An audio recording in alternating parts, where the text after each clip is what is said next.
Ladies and gentlemen, welcome to Casting the Spotlight, episode number 145.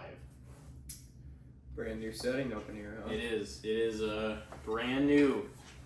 And we did, from the time, I moved into the old place and, left it, we put in 100 episodes in that time frame. It's kind of funny. Yeah, exactly. That we're starting to on like 145 in a new place, Mm-hmm. It's not a 0, but it is a 5. So it feels kind of more, definitive. Locked in. Like if it was like 143, it would be like, yeah, like it just feels more solid being 145. It does a good 140. That 150 is coming up here shortly. That'll be one of the biggest milestones of the year. And then obviously we always make our October a huge thing, or just our holiday kind of season episodes. Horror season has begun. It has. Horror season has begun. We go hard as a motherfucker, man. Yeah. At this time of year. I mean, I did catch a few of them in theaters like earlier in the year. Yeah. And they definitely piqued my interest, but now it's like I'm ready for it to be at the forefront of everything and checking out new stuff, watching them day after day, and fucking embracing the vibes of the season. Like I love the genre, so I watch them all throughout the year, especially with the blog too. Like it kind of keeps me watching them, but not as hard as I watch them late August through October. Yeah, I love this time of year. Yeah, it's getting it's all set up to be like a perfect in unison. Like the weather, Yeah, the weather correlates is gonna turn around soon too. Oh yeah, the weather correlates with the the feelings and the fucking smells of the season. Yeah, fall's just got a vibe about it, man. It's unbeatable. Yeah. Even when I went to school, like whenever we were going to school and like it started and then fall happened and it was like early in the school year, I still loved fall. Mm-hmm. I hated school, but like I still appreciated fall as a season. But ever since I got out of school, it's been even that much better. There was something about it though, like is even different events going on at school made you feel like you're really in the season though still. So it did feel cool, but the school aspect did suck. Waking up early, doing homework and everything felt like a chore. Getting out of school though, and like walking out or and just feeling that fall air and like seeing the trees, it had a vibe about it. It felt awesome going to honestly school a lot of days in actober because there was so much going on and the season was gym outside too, and it felt great out. Football games going on Fridays, dude. I didn't realize because my mom, she's a lunch lady at Festus. That she's oh yeah, this past Friday was the start of the season for high school football. I was bro, they waste no time. It's the first week of school. They're all right, week 1. It's shit, man. Give me a few weeks to settle into the school year here. Don't they You think they would correlate it a little more with the beginning of NFL season or college football or something? Because I feel like the high school football season ends then in October. Later on or mid to late. Yeah. I don't think it ends till later October, but it should go in I think November. It's also because it gets so cold, so we don't want these kids out there, man. Fuck that. That's football, bro. That is literally football. Yeah. It's a cold weather sport. It is. It's just like baseball's a hot weather sport. It's just you play in those conditions. Yeah. That's how you get fucking grizzled. You have no... It's I fucking didn't play either. But for real though, it's the professionals out there doing it, dude. I have never one time in my life felt bad for them out there playing in -3 or 105-degree weather for baseball and football. It's they're getting paid millions to play the game that they love. Yeah. They can fucking sweat it out or deal with the fucking snow. Well, it's and I know football's rough, obviously. I'm not undervaluing that. we love football, but like at the same time, if you're asked to add a game to the season, like you're still, like we were talking about a few episodes ago, I don't know what's you're good, getting though. paid you're getting paid so much money to play 17, 18 games. Like, I get, like, with baseball, when they were talking about upping the schedule, and some players are like, whoa, because there is a fuckload of games in baseball, you know? But, like, yeah, with football, I don't really think it's necessary to add a game. Like, I feel like They're going to, though. it's good where it is. They will, but I don't... It's just... It's so weird because it was 16 games for so long. Mm. And then it's only going to be 17 for like a few years. And then we'll Like, probably go yeah. to 18. It might go to 18 as early as next season. And it's just like... I don't know. I mean, I guess it's kind of cool. I'm not going to complain because I'm a football fan, so it's more football. They're not going to add You know. anything else additionally to the 18, though. No. They would eliminate one preseason Like, let's game. go up to 20 games. They would eliminate one. So many injuries. Third string and fourth strings would be... In the playoffs and shit. Yeah.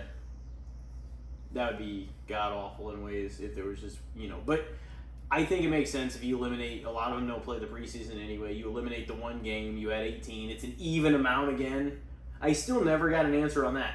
Who determines what teams have the 9 games at home and the 8 games away, or the 9 games away? You know what I mean? Like, how, like... I think, I'm guessing it's probably... It should probably be... Because there's 4 teams in every division. So it should be the top 2 teams should probably get the most home The games. top 2 teams, according to record from last the season year's before. record. Yeah. Should probably get the 9. But I don't really know exactly how they do it. I'd imagine it's something like that, though. Mm-hmm. Because the attendance is going to be more for the teams that are winning fucking games. Yeah. So that's just more revenue for the league. So it makes sense if they did it. But that way. also, if they're always going to be there for like the big media outlets and the big viewers and the big live attendance will be there for the teams that have big brands either way. Like Yeah. Pittsburgh Stadium, Dallas's, Green Bay's, Yeah, but I mean, most of those teams like all those have teams, winning records. Yeah, that's true. But I don't know. It's going to happen though. They're favorable odds for sure. Yeah. I'm looking forward to that too. Oh, like God. horror season in football, it's like it's all just coming together. It's man. the best. Dude, I have never, in every year I just get more and more pumped for the season, but I've never paid more attention to the off season of football more than this year. So I'm like, when this season comes back, man, I am going to be just psyched. Like, to talk football in here, to have people on, talk football, to fucking watch the games Sunday, Thursday night, Monday night. The Packers game is on a Friday. The second game or whatever of the year, there's one game on Friday. It's a Thursday, a Friday, Yeah. and then the rest are Sunday, I guess. And then there's 2 Monday. it's just the one, but Oh, it's wow. Jets and, It's the first time in a while. yeah, maybe they just wanted to fill it up with another night of scheduling. Thursday and Friday, it makes sense. There'd only be one Monday, though. Mm-hmm. And that's the Jets Niners. It's gonna be unreal, man. I'm pumped. Well, I am Monday so- night, week 1, is when Rodgers got hurt last time. So, Yeah, that's true. hopefully that ain't the fucking case. I ain't drafting him again this year, I know that. No, but that was just a bad situation. Honestly, if he falls to me, I probably would. Like, I say I wouldn't because of I what don't- happened last year, but it's not like I'm not, like, if he's the top quarterback whenever I'm looking for a quarterback, I'm not going to avoid him. Mm-hmm. You know? I mean, I would certainly also take him as a backup, if not, I only have 10 teams in one of my leagues. So I'm like, if I have somebody else starting, I would 100% use him as like an insurance policy, if not the starter, depending on how it goes. That's the problem, too, with... What if somebody else gets The hurt league and I'm he in. lights it up? You know what I mean? Yeah. Because that This could is happen. a super flex in the league I'm in. Mm-hmm. So you can technically play 2 quarterbacks. So it's like quarterbacks get snagged quick Yeah. And in the first 2 rounds of the draft, I'm trying to look for wide receivers or running backs because the field thins out with those quicker than quarterbacks. If you have 2 quarterbacks starting, though, that does help. That does enhance the situation and the decision to draft at least one quarterback a lot higher, though. Yeah. You know? I thought about, like switching it up and maybe drafting a quarterback like round 2. Yeah. I'll probably still go if you like have a a super wide flex, for receiver sure. like round 1. Because You think? That's usually what I There's do. way less running backs out there than wide receivers, too. Yeah. But that's the thing, like, dude, I never know. I got fucked with my running back last year. You can. That's because I got shitty. Chubb, and yeah, because they run the running backs like so many plays, and they're done by their 28. They get hit every time they get the ball. You know what I mean? So it's like, I don't know, like, because running backs, it almost feels like in the recent years too, like wide receivers have been seeing a lot of the big plays. They have. So it's like, it's kind of tough. But yeah, no, I'm with you. At least if you're gunning for one of the elite ones, which is, I assume, if you're going to draft an elite... It's like McCaffrey. a wide receiver, I mean, first. But you're It's going to like go with one of the handful of them. top ones, because often the receivers are going to get you more points, especially the ones that are like the top target by far on their team. They're gonna fucking score you so many points. Yeah. The thing is, too, is like a quarterback... You know, I don't know. Some of the guys reach for him, and I don't want to reach for him early for that purpose. But, like, that being said, I've never really been able to draft Allen, Mahomes, Burrow. Jackson. I did have Jalen Hurts before he was really Jalen Hurts. So, like, everybody's like, oh, shit. Like, the year before that, whenever he first did that, and the year after he got into the Super Bowl, you know. Mm-hmm. But he ended up being my backup. But it turned out that season... was like pretty damn good for him being like a rookie. Yeah, I'm kind of in the same position as you, where I feel like I've never had like the elite quarterback on my team. I've had Lamar because I usually don't go for him in the first like 3 rounds, because the quarterback field is so wide, you know, like it's so vast that even if you don't get the top 5, you're still going to land a pretty good quarterback. Mm-hmm. And they're going to put up points for you basically every game because they're seeing the ball every damn play they're out there. Yeah. It's guaranteed. It's like you can have an all-star receiver that just has a down week where you're like, what the fuck, man? It's half and he's only been targeted twice. You know, or like shit like that. Mm-hmm. The quarterback, that's not going to happen. They're at least going to see the ball every play, and it's rare that they truly fuck up for you. Where you're like, this dude threw 4 picks and 1 touchdown today. You know what I mean? At least the ones that are more reliable. Not even the elite, but like the ones that are like 10 through 18 ranked are not bad by any means. Like they're all fucking solid. They're all solid franchise guys. So if you don't get like a bottom of the barrel, it's literally like if you don't draft like the bottom 5 quarterbacks, you're probably going to be okay. Yeah. It's just my point was it might be worth it for you to go high on one of them if you can play 2 of them. You want one that can put up a lot of points just in case the other one, if he's a take and give guy, may or may not flop. I know, that's kind of what I thought too. I could reach for one. Because Yeah. I feel like people are going to be drafting them early. Yeah. Especially one that you can draft too. That's what's tough about it, because I'm like, I don't want to miss out on the wide receiver running back thing, because that's what's shitty. The elite running backs go like that. I know. In the first round, they're gone sometimes. Like when you go click on the position that you're looking for, and you like not seeing hardly any big names that you're like, I wanted this guy. It gets so depressing. After the first 5 to 8 running backs, it goes significantly down a tier. Mm-hmm. Like significantly. And really, there's only 4 or 5 really truly elite ones, and then 3 or 4 more that'll bust out a lot of points. Yeah. But like, you don't get some of those guys. In some years, it really sucks because then they're like, no, he's gonna be the number 1 now. And you drafted the guy based on what he did last year. So, like, you know, you can mispick and shit, too. You ready to start this new segment? Yep, let's go. We keep saying that. We are 6-episode veterans with this new segment. And tonight we drew an especially terrific category for something we both enjoy and love very much in the art of cinema, the Star Wars films. Just enough of them for this segment. Just enough. So we have the exact same list, but we have a different main thing to compare all the other things to. Which, if you haven't seen this segment, you'll know.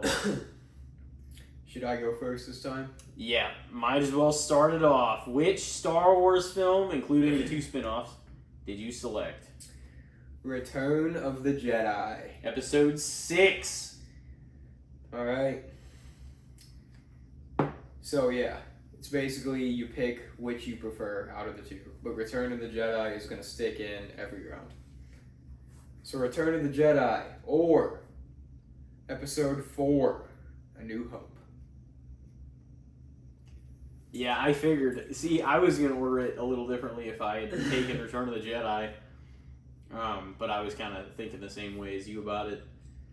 Because originally, I'll say personally, out of the original trilogy for a while, I had Return of the Jedi third.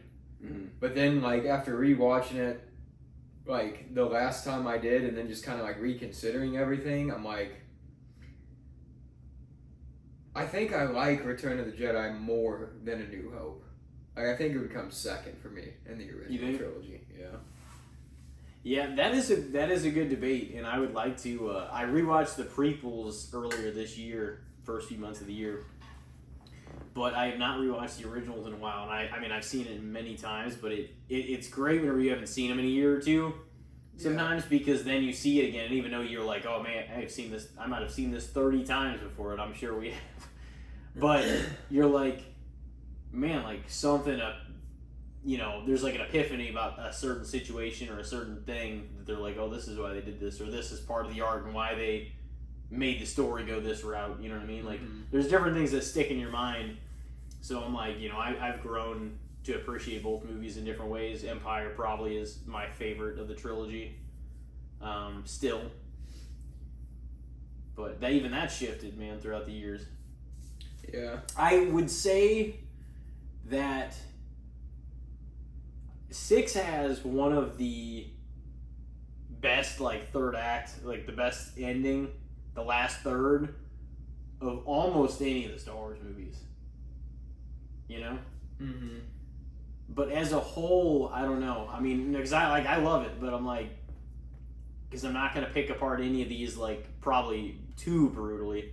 Let's put it like that, especially the prequels and the sequel. Or A New Hope, too, it just felt like it took a good while, because, I mean, it's a 70s movie, and that's just the way cinema was then, but it took a good while, like, for things to even get going. Like, C-3PO and R2-D2 were just wandering around the fucking desert for, like, 40 minutes. Those are some of the best scenes of all time. Were they?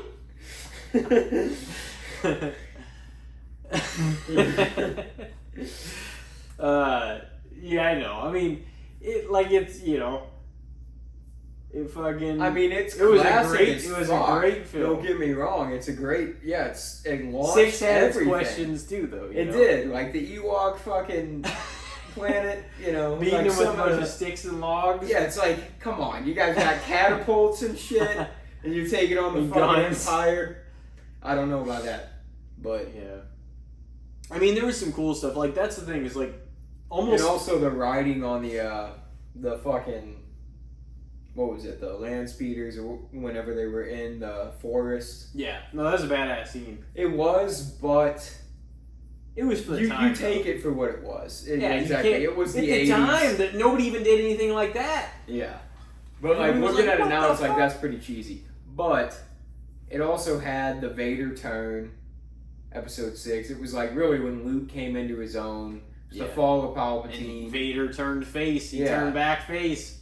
You got to see his face again, like it. No, for sure. And like the thing is, the scenes in the drama to do with Palpatine still being the master manipulator, and you know, trying to convince Luke to take his father's place, kill him, and side with him is just like they're in the father-son dynamic. It's like one of the most emotionally weighted scenes of the entire series, like at least and best, in that sense. But it's, as far as emotional weight goes, it's like one of the top like 3 at least scenes in the whole series for sure. Like the end, like that whole turnout of the way things went at the end of Return of the Jedi, and it was a perfect ending, which is why it was like whenever they're like, yeah, we're gonna add 3 movies and make a new trilogy, it was like, because that meant Star Wars had a new ending, Yeah.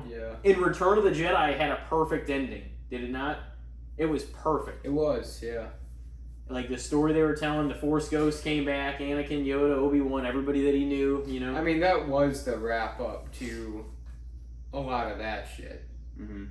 Like the Force Awakens and the sequel trilogy kind of launched a whole new thing. That's the way I look at it. Like, it was like Return of the Jedi did wrap up their shit. The only thing that fucked that up was them trying to bring back fucking literally turn into dust fucking Palpatine in episode 9.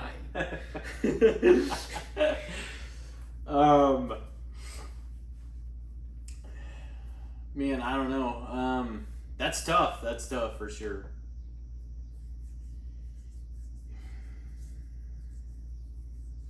Yeah. And the third act is so good that it does set it. Like, I'm not saying the rest of the movie was shit by any means either. I'm not saying that. It's just, I do think like the ending of that was, you put that up against any conclusion of anything, like it was one of the best. You know what I mean? Yeah. And I don't know, man. And 4 was just so, it was one of the true films ever that were groundbreaking in Hollywood. Like, actually groundbreaking. Like, fuck, we're marking our territory, and this is when this changes. And that was one of those films. It was like it moved the sci-fi genre forward. I mean, they're fucking CGI, the shit that they used in that original trilogy, like, changed cinema, basically.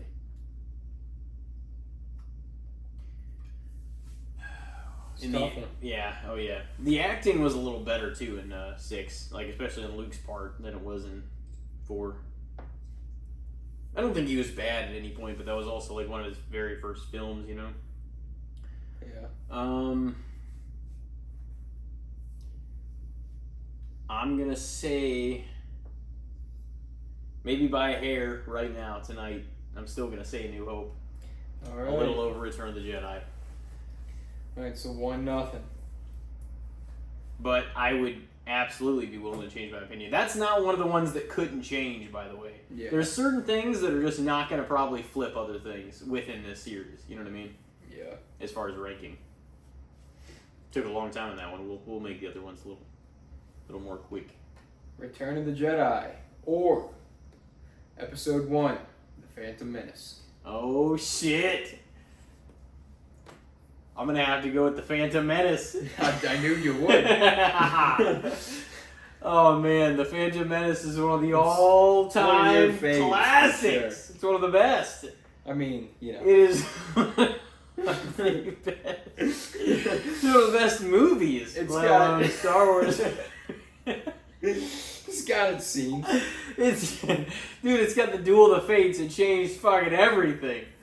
That fucking cinema, man, that score was on another level. Dude, the score and all of them were great. They were. But, it was that Maul fucking Jin Ewan fight, Kenobi. Obi-Wan. It was out of this world, man. Yeah. It was an insane duel. Yeah, that was dope. Young Obi, fucking, the pod race was fucking way underappreciated, to be honest.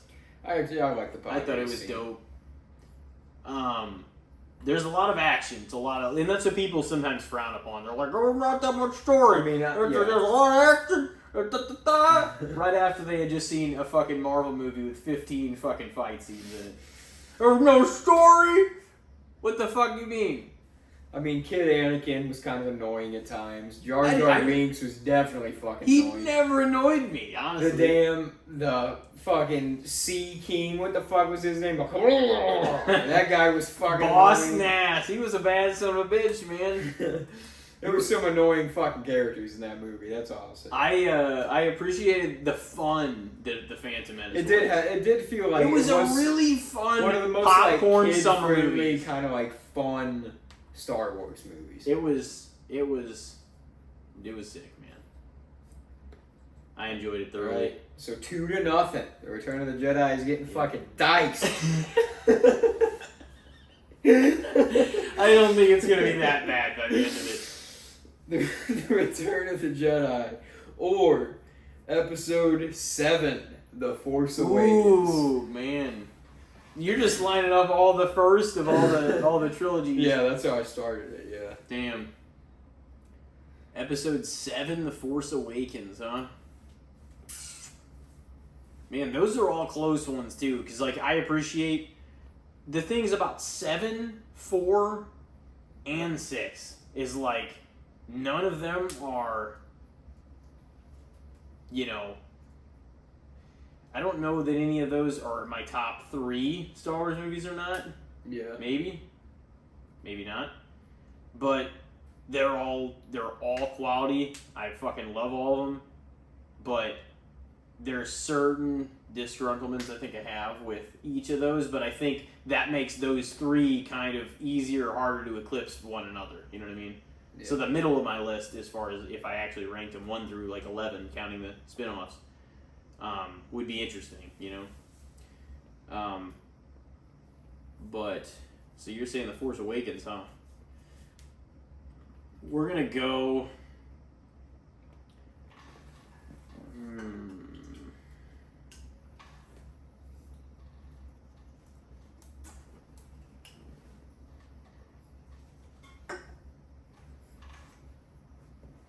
It's a tough one, huh? Yeah, I think right now... It is a tough one. I think right now I may go...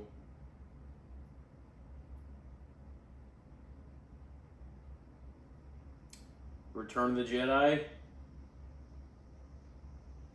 But the last time I watched both of them, I don't think those are my feelings, so maybe I'd watch them and be like, okay, no, The Force... Because The Force Awakens probably has been ahead for quite a while. It's honestly, yeah, that's a solid-ass movie. It is. Star Wars movie, especially. See, those are tough, man. Those are some of the hardest ones you probably could have given me first. No doubt. Yeah. They really were. So you'd say Return of the Jedi by a hair? Yeah. Yeah, at least. There's just some things, like, there's things also, even though Force Awakens was a great movie, and is a lot of fun, too, there were things about it that probably didn't completely tie up, you know what I mean? Like, add up, like, the, you know, why this and why that kind of thing. Yeah. And also, essentially, creating a third Death Star probably wasn't the best route. But it was solid. I definitely enjoyed it. Star Killer. No, honestly, yeah, it was fucking really good. I really liked the introduction of, like, all the new characters, too. Like, they were all really solid in Force Awakens. They all sort of started to fall apart more and more throughout the series, but they were all, like, really solid cast of characters in the Force. Yeah, see, we know each other in these movies pretty damn well, so, like, we like, because you probably knew for me that would be some of the hardest ones, too. Yeah. Well, Return of the Jedi, or Solo, a Star Wars story. Yeah, I'm going to have to go Return of the Jedi on this one. Not that Solo, like, sucked or anything. No, it didn't. Like, it didn't. It's, compared to the rest of them, it's going to rank near the bottom, you know? Yeah, it didn't have necessarily, like, the reason it worked was because of all the familiarity, you know what I mean? Yeah. The characters that we knew, seeing how he set the fucking, the all-time record, or the parsecs and shit, and meeting Chewie, and how that relationship formed. There was a lot to like about Solo, too, but, I would have to go Return of the Jedi for sure. Alright, so 2-2. Return of the Jedi, or Episode 2, Attack of the Clones. Damn. I'm going to have to go with Attack of the Clones. I really like Attack of the Clones too. Yeah, and those two were always like, for a while I had them ranked at the bottom of their trilogy, 6 and 2, but I don't know, it's tough. I thoroughly enjoy and like I do appreciate The Force Awakens, but I thoroughly enjoy the hell out of all 6 of the first Star Wars movies. Like when you watch them in that order, Yeah, it is just a classic. Fucking yeah. It's saga. like an easy. It's so good. Just yeah. 7, 8, 9 like don't fit in cohesion as much as the first 6 do. No. But yeah, I would have to go probably Attack of the Clones a little over that. All right. I love all the Jedi, man, being there. So it's 2 for Return of the Jedi, 3 against. On number 6, Return of the Jedi, or I think I know where this one's going. Episode 3, Revenge of the Sith. Episode 3, Revenge of the Sith would fucking... Man, I actually wrote a paper comparing the ending of both trilogies, actually. Yeah. In college. I mean, Episode 3 definitely ended on a bleaker kind of yeah. Oh, yeah. tone, but For sure. it definitely set a lot of shit up. Yeah. Yeah, Revenge of the Sith was a masterpiece, though, for sure. It really was. The emotional weight, all the lightsaber fucking duels and battles, like, you got to see a lot of stuff go on and see some great characters have some fantastic moments and battles, you know. And that, honestly, at the end of the day, is like, that is one of the top things, other than the lightsabers and the planets and a lot of the, you know, creatures and stuff. Like, just Star Wars' characters are just set it. You know, that's billions of dollars for many, many, many years. You know what I mean? Because it's like, they have so many interesting, like, that is why it works so well, too. Because people want to see all these individual characters get their own show.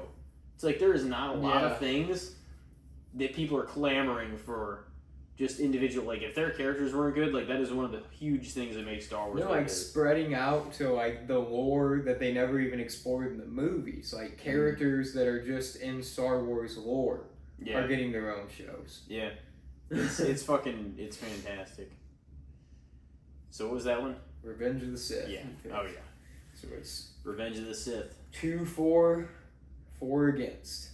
Against. On to 7. Return of the Jedi, or getting kind of bleak. Episode 8, The Last Jedi.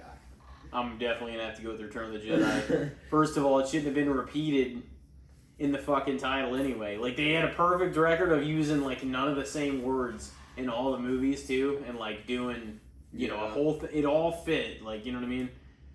And yeah, they had to fuck it up in the last one. Or the second to last one. It's like the final trilogy. They're like, let's go with, you know what? Let's blame Ryan Johnson for that too. They could have fucking had his hand in that. They could have named the second one The Rise of the First Order or something like that, or the something. You know what I mean? Something that they hadn't done before they did, you know, Episode 9. But yeah, I'm gonna have to swiftly go with Return of the Jedi on that one. All right. Return of the Jedi or Rogue One. Gonna also have to take Return of the Jedi. I did really appreciate Rogue One. I think it was better than Solo overall as a film. But yeah, I would have to take the classic and legendary Return of the Jedi over it. Yeah. All right, so we're getting back even here. That OG trilogy, man, it's worth rewatching. Yeah. ASAP. I'm gonna fucking get on it. And when I have my setup down here, I'm fucking watching them. So it's 4-4 now. Yep. Return of the Jedi or The Rise of Skywalker, Episode 9. Return of the Jedi. Yeah. There was scenes and characters and there was arcs and like points of The Rise of Skywalker that I did like and appreciated, but at the end of the day, I think, you know, and it even sucks because for some reason, like for some of the reasons that Rise was good and compelling was what was missing from Last Jedi. At the same time, Last Jedi feels like, even though we didn't like all of their story, they had more of a complete and thorough written story for what they wanted to do than Rise of Skywalker, whereas Rise of Skywalker looked like choppy in a lot of like kind of scenes, you know what I mean? Mm-hmm. Just like, all right, let's get to this, after undoing some of the stuff of the Last Jedi. So like, in a way, the Last Jedi plays better and more efficiently than Rise, but I don't know if I like necessarily prefer it as a movie or not. But it's hard to say. They both have major gaping holes. Originally, I thought I liked Rise of Skywalker more after seeing it in theaters, and watching it the first few times. But after like letting it sit for a while, I might like Last Jedi more. I did like the introduction to some of the characters in Rise of Skywalker, though. Like some of the new ones, like Babu Frick, goddamn amazing. Well, in that scene where Kylo, like the opening where he like was slashing through all those fucking dudes. Yeah, that was cool. That was awesome. That montage. So I really like that too. So that puts Return up for the first time the whole list, huh? Yep, 5-4, and I think I know we're gonna probably scratch out even, but you can say Return of the Jedi or Episode 5, Empire Strikes Back. Empire Strikes Back for sure. that is a cinematic masterpiece as well. It's a great one. So gonna have to put the stamp on that one. 5-5, you finish. It's dead in the pat. I told you it wouldn't look that bad. Yeah. And really, a couple of those that I took over it are debatable, or maybe even one or so that it beat. It'd be kind of interesting for us to rank our Star Wars movies. It would. We could. See. We could. So we're going to switch over the same films, mind you, if you're a Star Wars fan. If you're not, I'm sure you tuned out by now. So they're at least going to fast forward the episode. Mine is going to be Star Wars Episode 7, The Force Awakens is the main thing. And it has got a board to face down on this here night. Number 1, The Force Awakens versus Star Wars Episode 2, Attack of the Clones. I feel like I like Attack of the Clones a lot more than a lot of people. Yeah. Like, I just, there's a lot of, like, really dope duels. There is. In Episode 2. And that big-ass Jedi and battle like, the sick. big war at the end that, like, it starts. Like, it's just a whole battlefield. You get to see Yoda duel for the first time. Yeah, Yoda, like, kicks a lot of ass in that movie, too. And Count Dooku's got a bigger role, and I mean, I think I'm going to have to go with Attack of the Clones on this night. Like, I really, really enjoyed Attack of the Clones. And I feel like it kind of gets shat upon a little more than it deserves. Yeah. Like, there's a lot of really good elements to that one. Some of this is probably going to piss you off, though, I bet. We'll see. Not if you don't do anything stupid. I mean, I know there's probably, I mean, it's I would Star assume Wars movies, we're probably going to have some differing opinions. I would assume that I know most of what you're going to take it over. Probably. And not one of the other ones. There's a couple that I'm like, it's hanging in the balance. I mean, the way I look at it is, if it took over Attack of the Clones, I think I know generally where it's going. But I might rank Attack of the Clones higher than you. Yeah, but I rank it pretty high. I took it over Return of the Jedi. That's true, too. So. Number 2, The Force Awakens, the opener of the trilogy versus the closer, The Rise of Skywalker, Episode 9. The Force Awakens. Pretty handily. Yeah. Takes The Rise of Skywalker. Not that, like you said, The Rise of Skywalker had good elements to it. It was a decent movie, like, in its own way. You know, it was a fun Star Wars story. You still got a lot of the classic elements you want to see in a Star Wars movie. I liked a lot of the characters they introduced, but, like, a lot of the shit just didn't make fucking sense. There was a lot of holes. Fucking Palpatine coming back as dust was ridiculous. Who the fuck was manning all those ships? Who the fuck were all those people down there with them?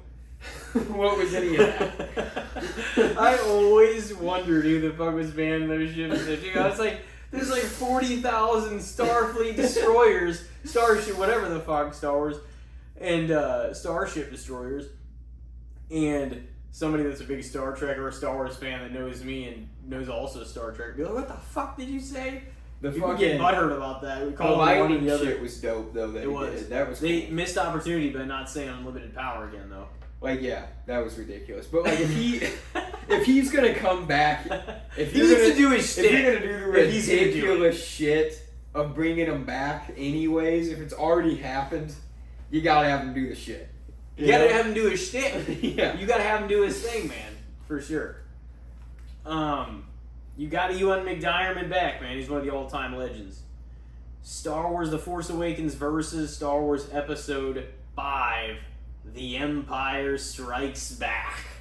The Empire Strikes Back. One of the all-time greatest villain-winning films of all time. Yeah. Maybe the best. Because it also doesn't completely squash the good. Like they're like they still have hope at the end where they're like, It does a great we job gotta of leaving gather a and glimmer of hope. figure this shit out. But After- yeah, like the evil does prevail. Yeah, for sure. That's one of my favorite, if not my favorite, Star Wars movie. That is it's undoubtedly a masterpiece. Yeah. You know? It's definitely in the top 2. The only other contender would be, we'll probably get there. So you're taking, okay, so we were 3 of them through now? Yep. Okay. Star Wars: The Force Awakens versus Rogue One: A Star Wars Story. Take The Force Awakens again, I believe. I mean, like you said, Rogue One was good. There was like, I appreciated it as a movie. It was just slower. There was less action than most Star Wars movies. It told the story. It did make that it needed to tell. It did make stealing the plans feel important, though. Yeah. You know what I mean? It really told that story. That was Yeah. the mission of that It movie, was. basically. It was, but it was a So- big deal. You know, Yeah. Luke getting. I love how they went through all that hell and then they still plug it in and it's got to match up the continuity purposes. So then they plug it in and all it is like some dots. It looks like it's from the Pong game. You just got to go through this whole. It's just like that was vague as fuck. I still don't know where to go. No, I know it's funny though because it has to fit because otherwise people would bitch. But in reality, it's hilarious because they have all this technology and like then it's got to go back. It almost felt like a screen. movie that should have been released in like the early 80s. You know what I mean? Like it as the prequel to Star Wars before it was A New Hope. When it was just Star Wars. It did a great job. It's setting up for. It really gets you excited to watch 4. Yeah. It really elevates 4. Honestly, the number one thing it does is probably elevate 4. Yeah. You know? Yeah, I'd say that. Yeah, I enjoyed Rogue One quite a bit, but I'd definitely take Force Awakens, I think. So that... Oh, Leo, what are you doing? So next up, He wants attention. Star Wars Episode 7, The Force Awakens versus Star Wars Episode 1, The Phantom Menace. This is the tough. This is the one where I'm like, I don't know, man. I was having the hardest time with 6 versus 4 and 6 versus 7. Honestly, just the cast of characters wise, I think I'm taking Episode 7, Force Awakens, on this night.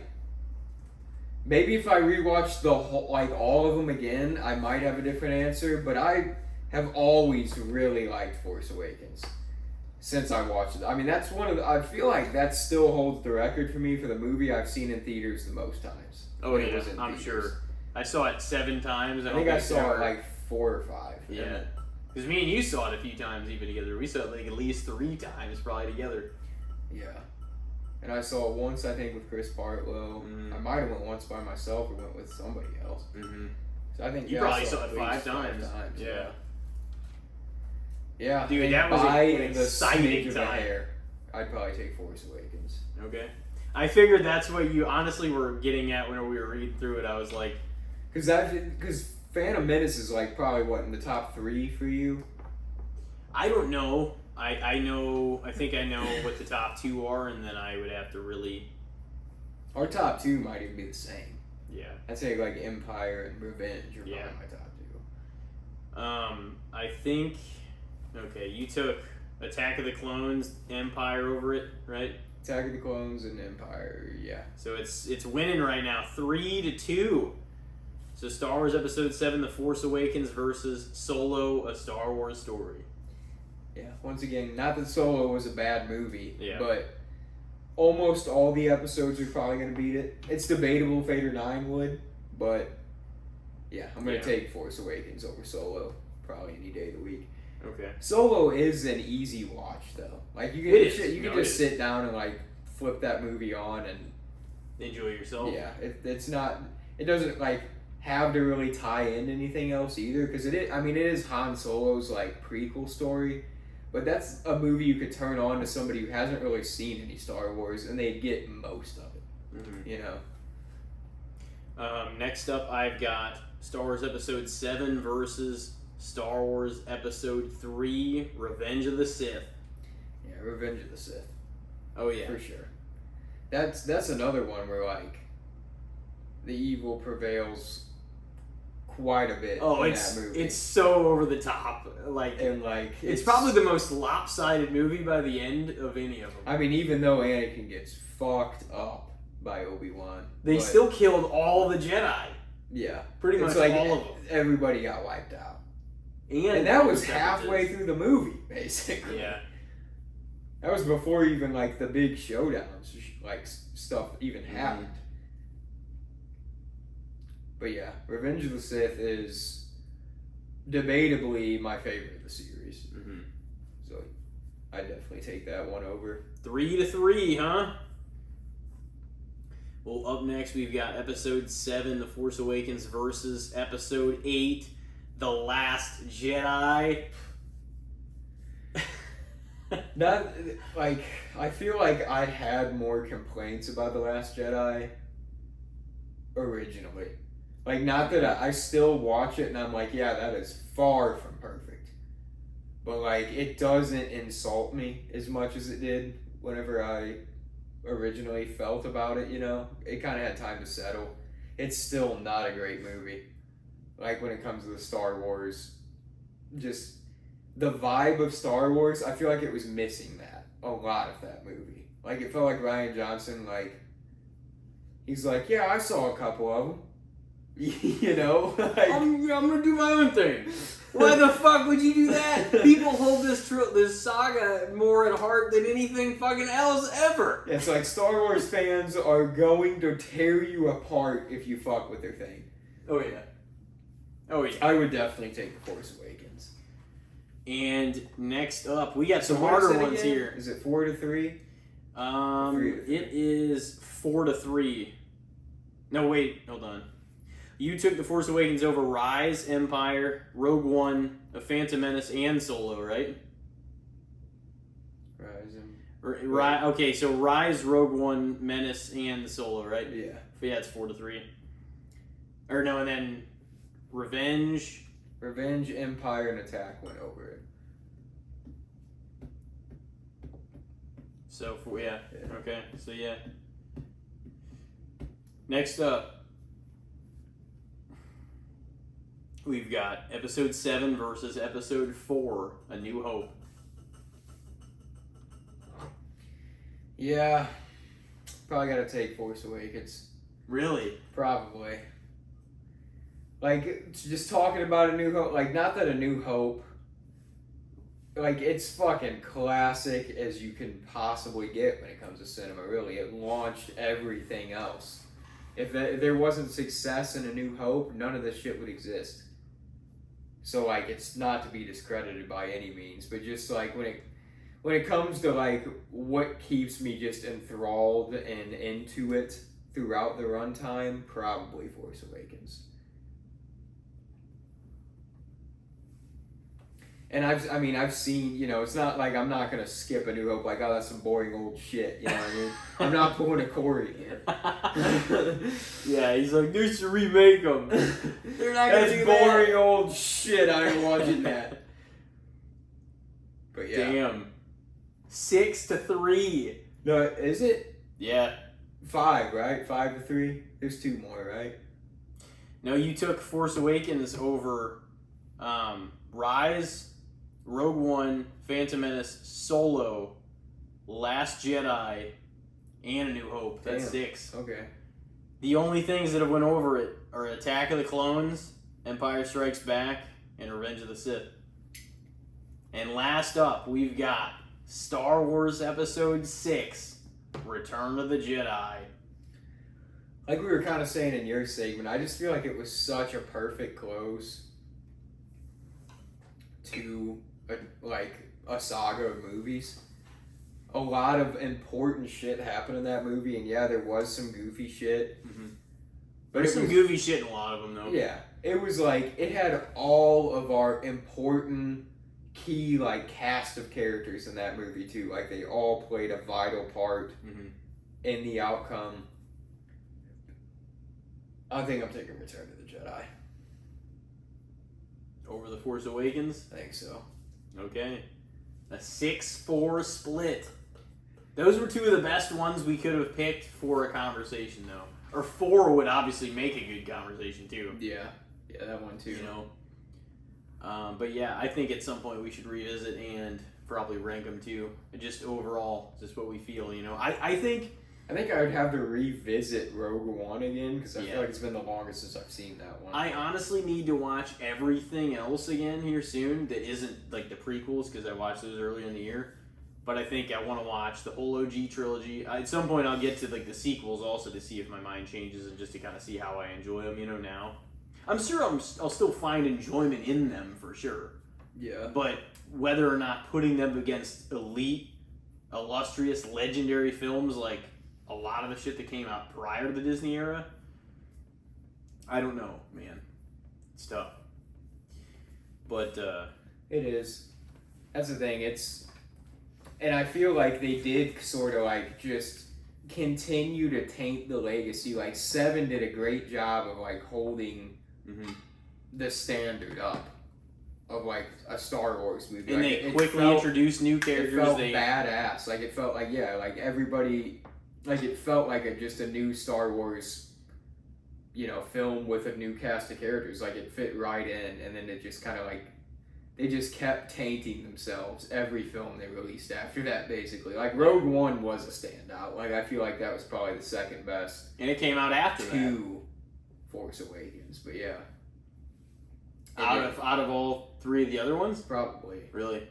Yeah, Rogue One was solid. It was one of the most complete film without hitch that some of the other ones had, you know what I mean?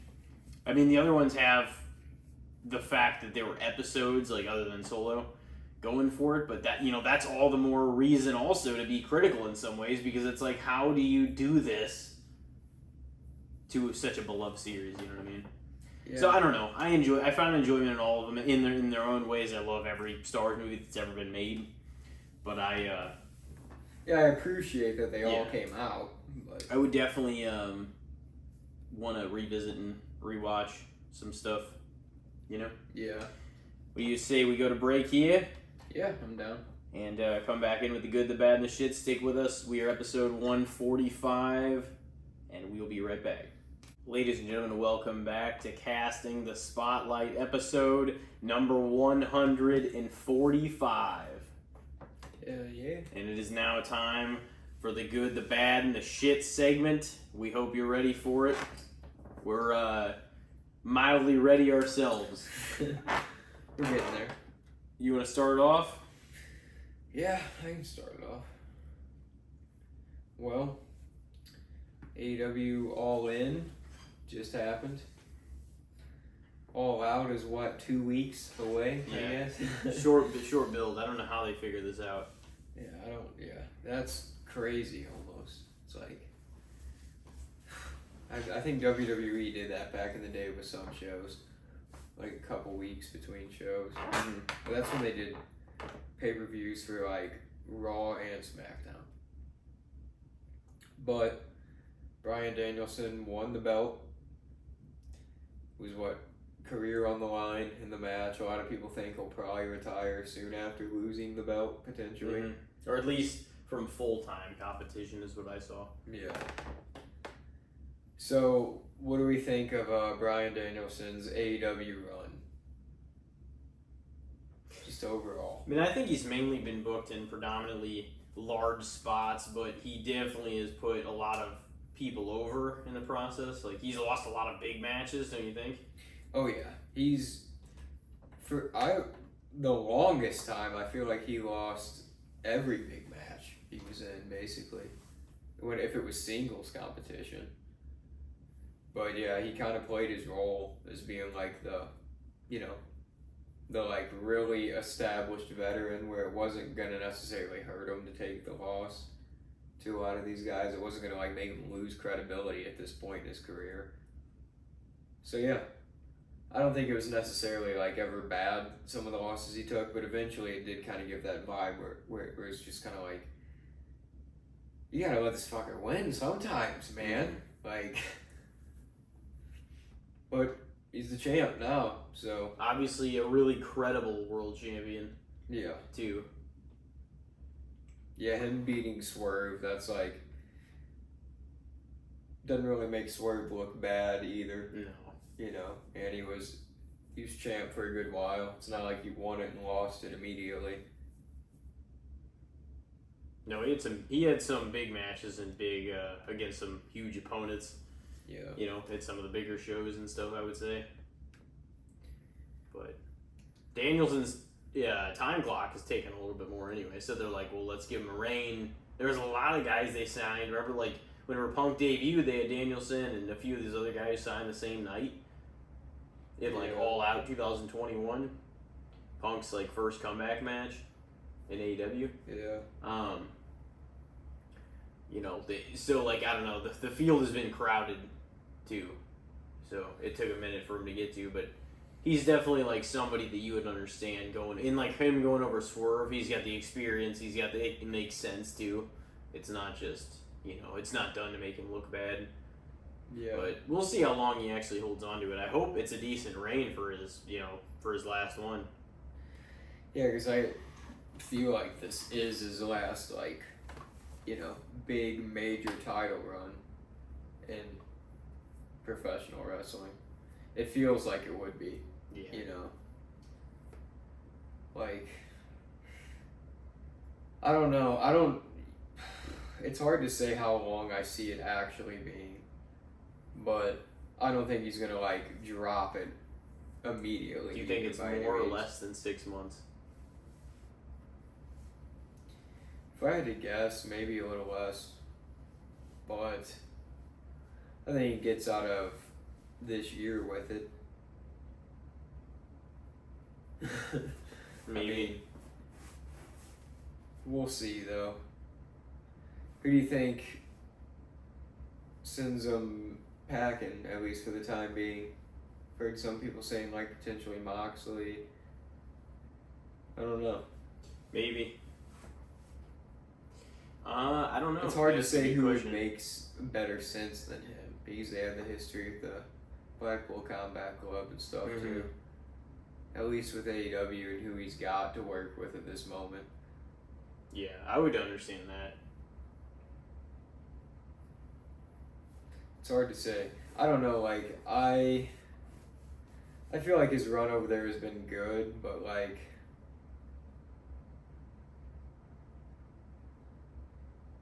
I enjoyed his run in WWE more, probably. I don't know if that just is because I enjoy the product more. But, like, it almost feels like he went over there and they're like, everybody already knew him. Everybody already loved him. So they were just pumped as fuck. And he was one of the big guys over there immediately. Like, it almost felt like in WWE, it was kind of like he was the small, hairy, wasn't supposed to get over, like, dude that just made his way and people really attached to him and he really got over. Like, legitly got over. And it was undeniable to the point where they had to just put him over. And he was kind of like that story in WWE. So it felt more like compelling, I guess, with that run. Not that the AEW stuff has been bad, because he's obviously put on some fantastic matches over there. But Yeah, I would probably say at least. I could see the point for any of it, but I would say probably a little underrated potentially.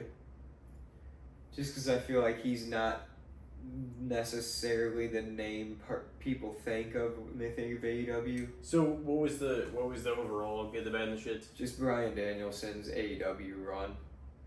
Yeah, probably underrated. I think that they'll realize maybe they should have. Then again, I've also heard he's had a hand in creative to some degree. Yeah. So, maybe he doesn't want it to, what I'm saying? Maybe he wants to utilize his talents to help try to get some of these other guys over. But it only matters if they can actually book some of them right, too. You know what I mean? See, that's what they effed up in WWE sometimes, is like having, some person that's trying to get made and having him go over somebody that he has no logical credibility to go over. Yeah. To try to get them over. And it doesn't always work, Like whenever fucking Chris Jericho tried to put over Fandango at WrestleMania. That worked, bro. You think? Fandango, he was the shit, man. It wasn't gonna work long term, but he was the shit.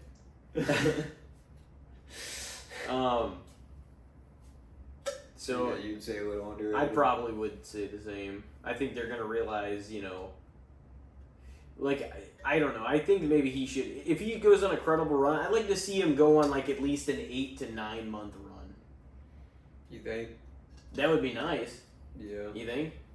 That's not like even a year, but it's like a chunk. It's like the whole, get us through the whole winter and shit. Pretty much. I could see it.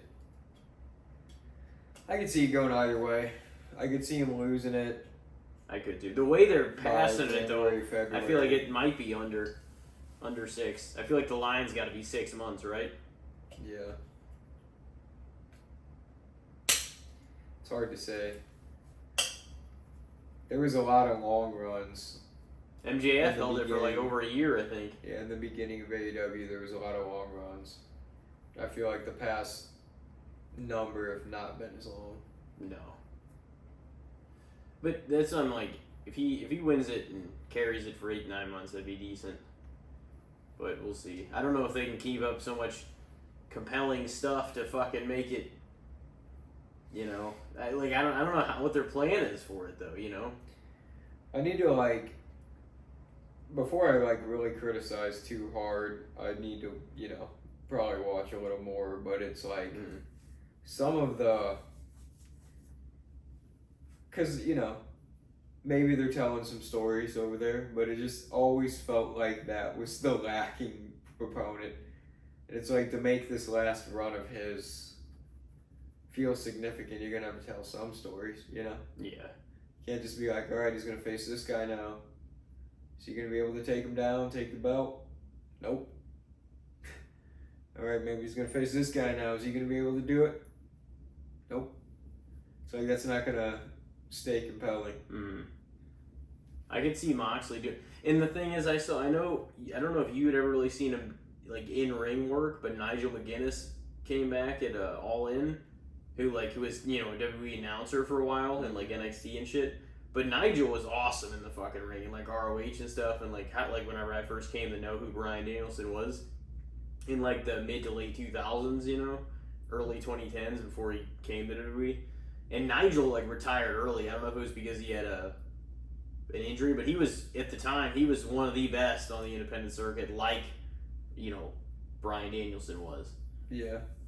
But he just had to retire early. I think he had something going on, and but he just came back at fucking their whatever gauntlet style thing they did then. I don't know if he's gonna come back and wrestle full time, but that would be awesome for him and Danielson to have a match 1-on-1.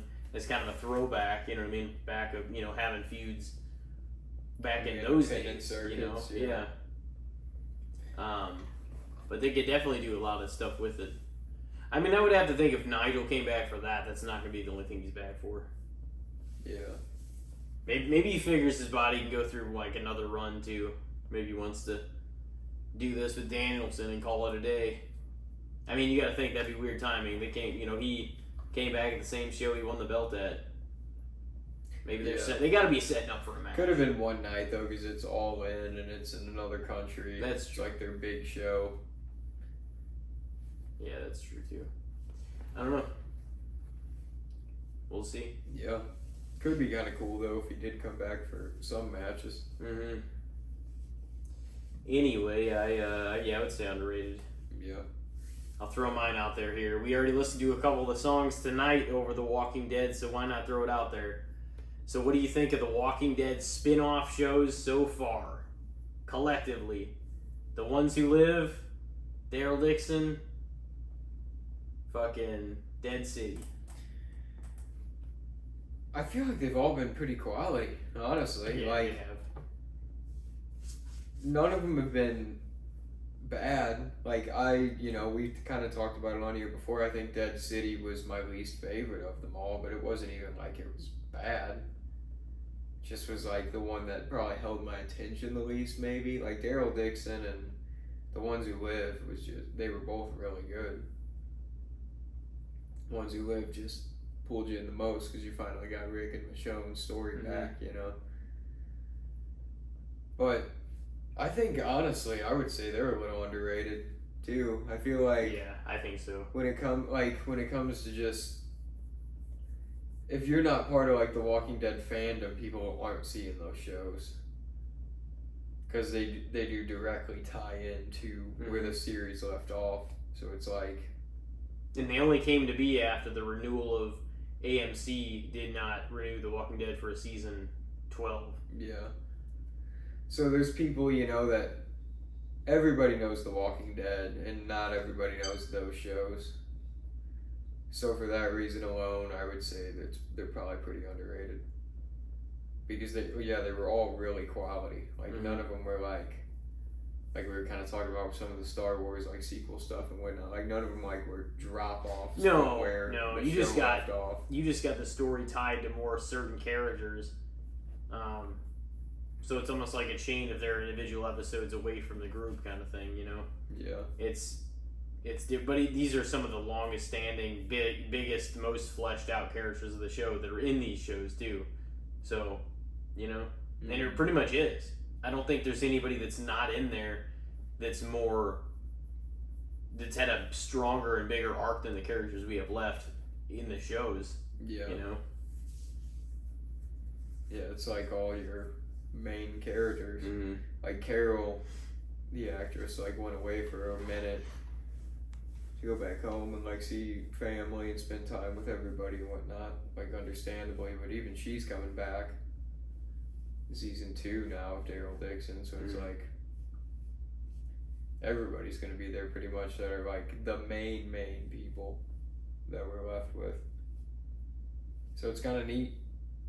I hope they kind of continue them all for a minute now.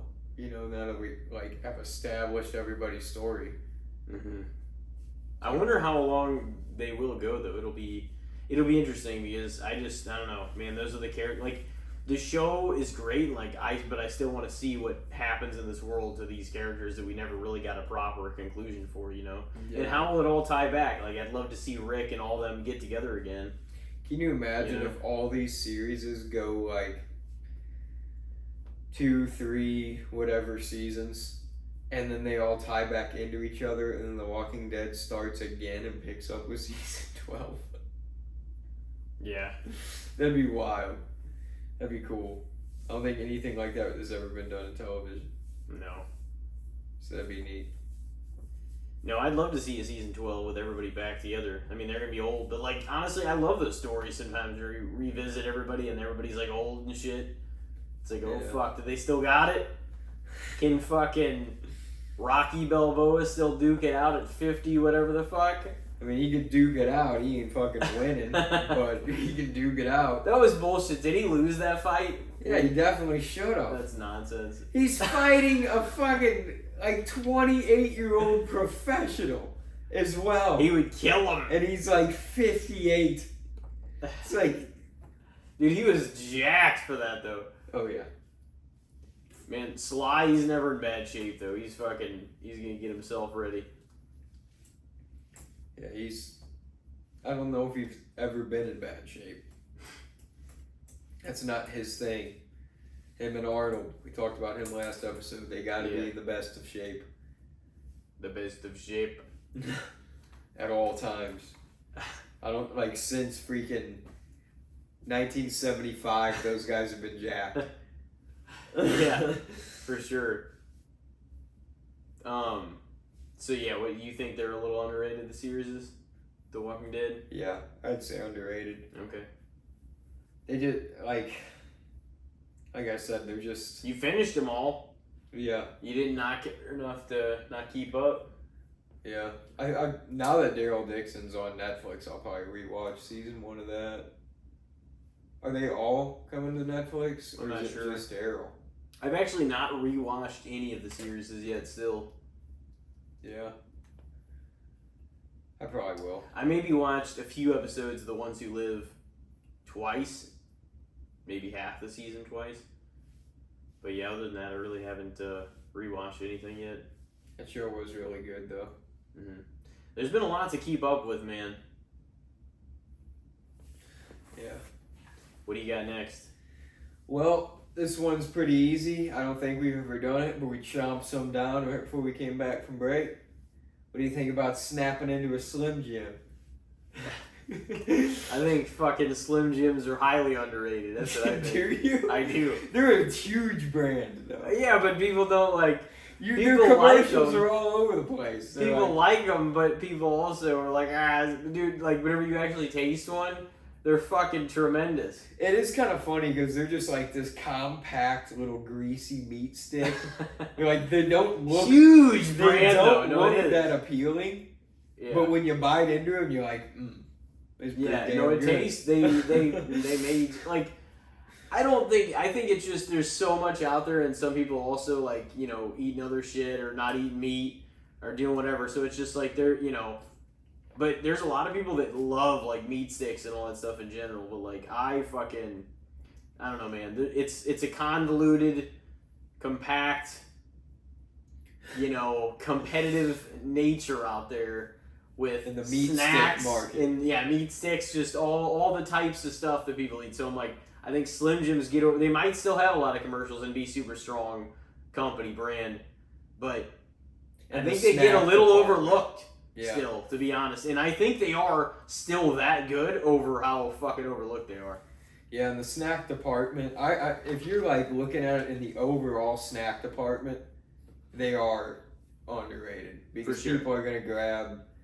There's people that love Slim Jims, pretzels, but it's not. Shit. I don't think it's overwhelming. Yeah. So I'm going underrated for sure. Yeah. A Slimmy Jim. What's your favorite? The classic. I mean, honestly, yeah, the classic is hard to damn beat. But the Savage Slim Jims. Great, it's fat. Yeah, those are like 4 times, or maybe it's like 3 times the width or something of a regular one.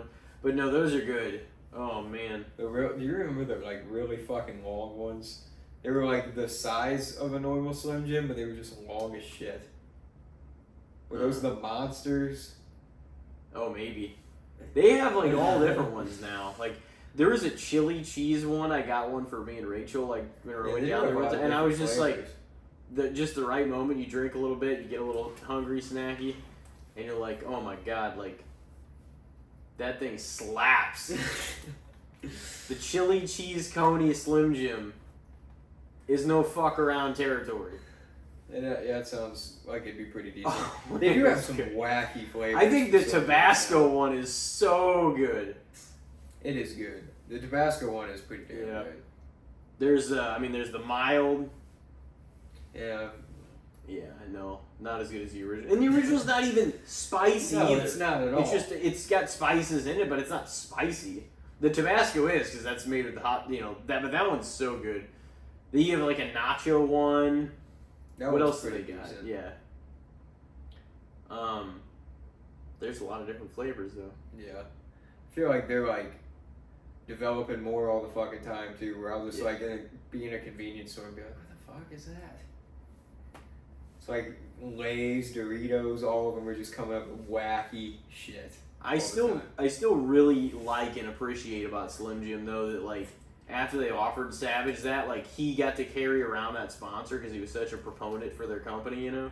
Yeah. And even to this day, passed away 14 years ago, or 13 years ago, and he's still, like, they made the Savage Slim Jim. Like, I love that he's still, like, a flagship part of the promotion for it. Oh, yeah. Like, it's fucking dope. People remember him for it. Yeah. Well, and it's really cool. They know those commercials. It's cool to honor people that have passed anyway. You know what I mean? Especially if you had a love for them or admiration. And, like, you know, since that was, like, he brought that to WWE, to WCW. Like, it followed him around. They didn't sponsor the company. They wanted to because he was there. Yeah. As in, like, he was the big, you know, like, that's kind of cool to get, like, a guy with a brand. He was their guy. You know? For it to be identifiable and shit. But, yeah, I don't know. They were fucking dope. That's why I love this. I'm like, yeah, you want a Savage Slim Jim? Those things are fucking meaty as fuck. Yeah, they're thick. Yeah. They're good, though. Yeah. But, yeah. Yeah, I'd say they're a little underrated. I can see that.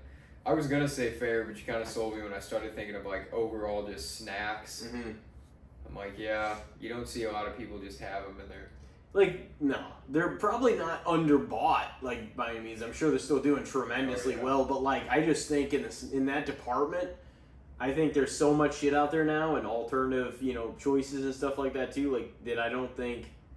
It's not like the attention's just... Like, they're not like, oh, this is the only... It's the hugest meat snack market that's not, like, also beef jerky, you know? Oh, but it's, like... It's by far the biggest one in the meat snack department, but there's so much other stuff now, and other people have their own type of Slim Jim kind of thing too. And Jack Link's, they made their own, and there's other, Jack other Link's ones is too. fantastic too. They are, but their beef jerky's good too. Yeah. So. But even they're like just little like teriyaki or like beef strips that just come in a little sealed pack. Those things are fantastic too. Mm-hmm. Yeah, made me want some meat sticks, dude. I know. I can tell you're like sitting there thinking. They're like meat and cheese sticks, too. The side by sides, those are fantastic. Yeah, those are always good. All right, what do you got? Is another food? Because I'm gonna be fucking salivating. I might have thought it's, it's probably like. Probably the best thing to just throw another food out there, you know? So, I don't know if we've ever... have we ever put that on there before? Have we ever put Italian ices on here? I don't think so. But I think they're fucking magnificent. Yeah, I would probably say they're pretty underrated. They definitely... Yeah, I think so, too. Because, like, nobody is thinking of an Italian ice. Everybody gets a snow cone in America. Yeah, or like an ice cream or something else cold. Yeah, like nobody's really thinking. It's an ice cream or a snow, but like if you're comparing an Italian ice, it's kind of like snow cone consistency or like flavor with an ice cream consistency a little bit.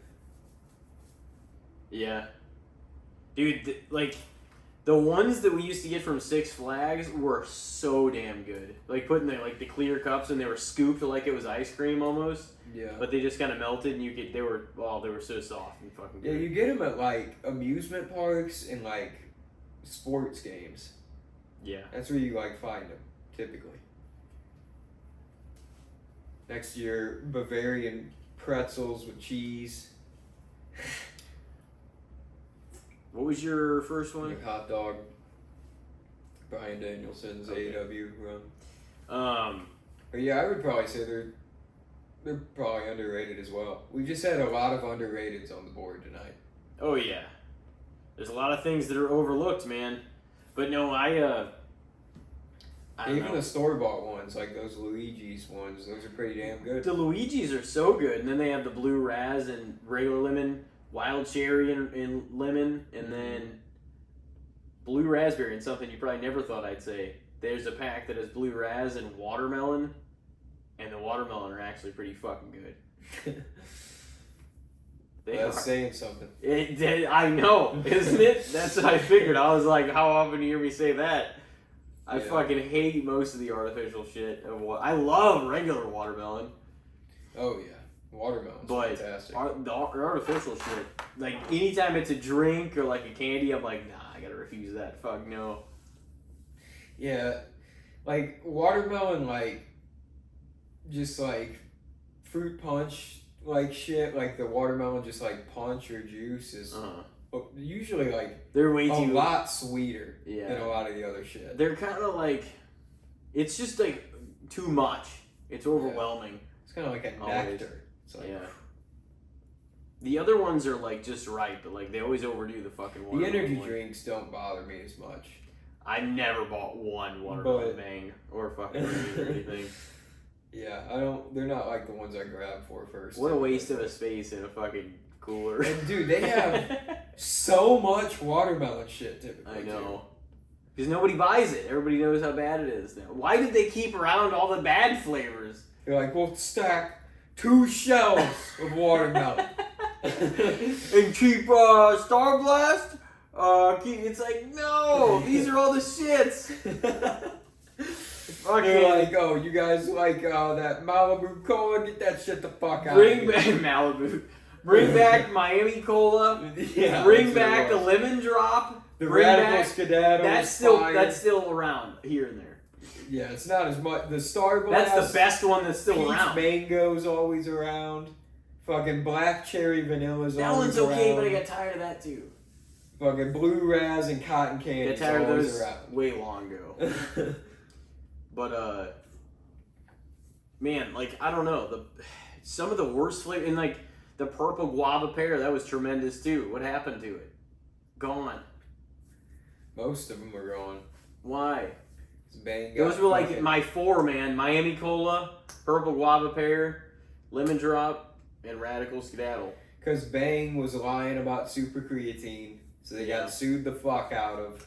Most of their shit got pulled from the shelves, and now they're bankrupt. And now they can only afford the bad flavors? How are they making money? They're not. Probably. They're probably going to go out of business soon. What a fucking... Why? How could you do this to yourself? I mean... It's what I know. They did do it to themselves, I guess. But it's like...